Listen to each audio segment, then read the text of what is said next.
Hey guys, how we doing? I can tell you this is a whole lot easier with these bridles and pads on than it is doing that Liberty Roman riding stuff. Well, what we're going to work on here this afternoon, not only is it going to hopefully be a little entertaining, it's also going to be an educational piece. What we're going to show you guys, we're very fortunate to have a great sponsor like Karakar.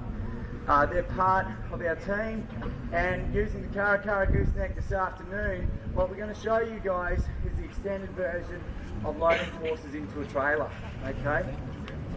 So I'm going to get Dan to help me explain it as we go along the way.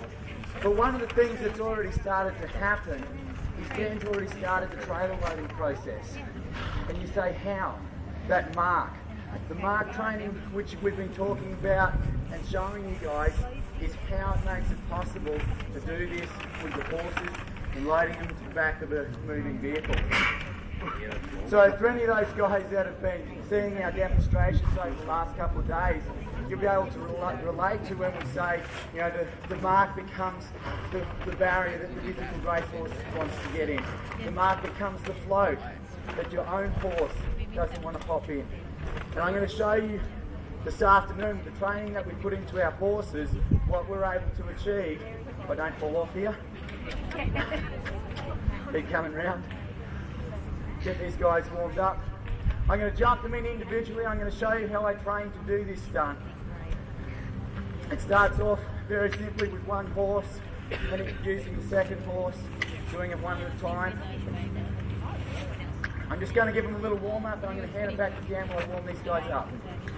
Alright, so what we're going to do now is just get Bobby to start hunting that mark a little bit. I'm taking him off the mark, I've showed him where it is, and I'm going to see if he remembers.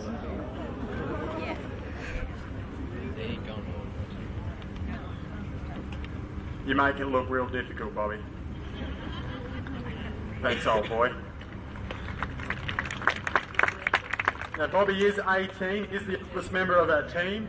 I think the closest horse to him that we have at usually in our team's about 8, so he is considerably older. He's only been a part of the team for about 3 years now. Mark. Bobby, what sort of mark is that?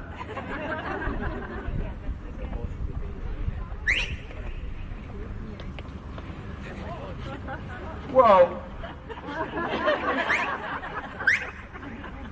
Can't hear through the speaker. Come here, old boy. Don't jump anything. Loyalty.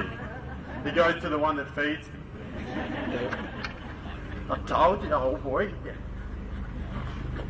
Oh, you know where it is. He's like, oh, there it is. Bobby suffers from Alzheimer's. I think he knows that he gets applauded when he mucks up. That's why he does it. Okay. Now, that's pretty good. Alright, that's alright. That's good. Look at him look around. He's like, oh, no good? He's standing like a wood box man. Alright, let's try something else. Let's make it a little bit more tricky. Come here. Put it about there. Bobby, I'm going to put, Bobby, you're watching, not eating. I'm going to put it about there, Bobby. Right here, Bobby. Can you see it? Boy?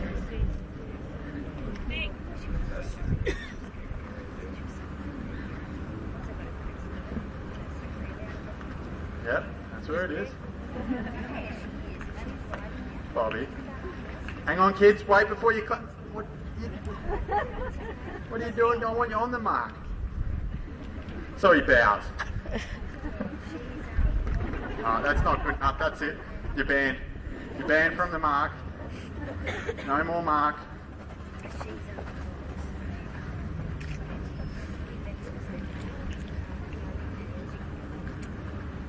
Wait, Bobby.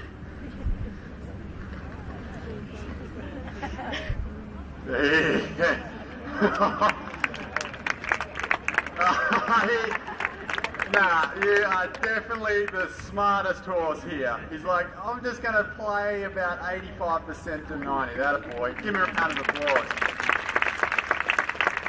So like Dan said about mark training, now you can understand a little bit of how it involves. I just showed him where it was roughly. I took him a little distance and then I let him run. I put the jump in there. Like, I'm talking. How about you face forward? There, boy. And then what you can see is if we change this mark to the float, so now you've got to imagine the comfort spot is in that float. So you can do a couple of things. You could release your horse and let him run and jump into the float.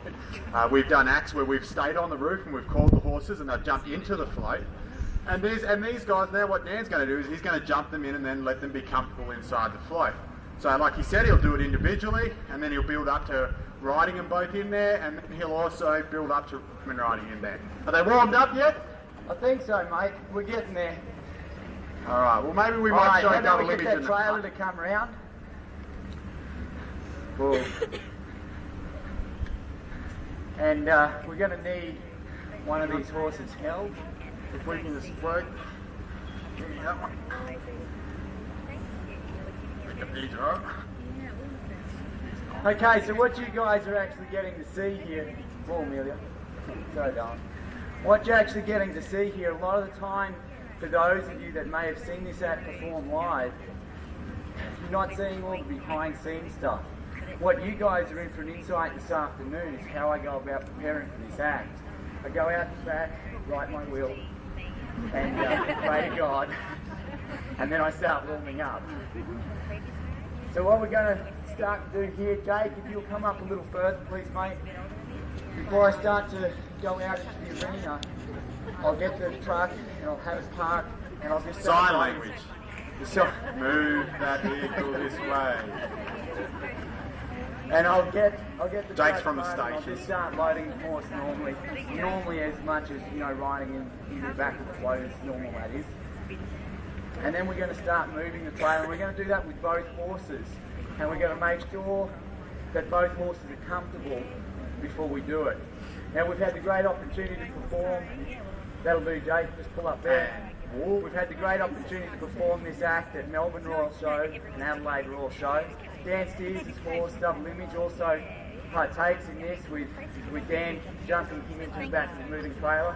So the first thing that we're going to do here is just allow this guy to pop up in the trailer and reward him for doing so. So from back here,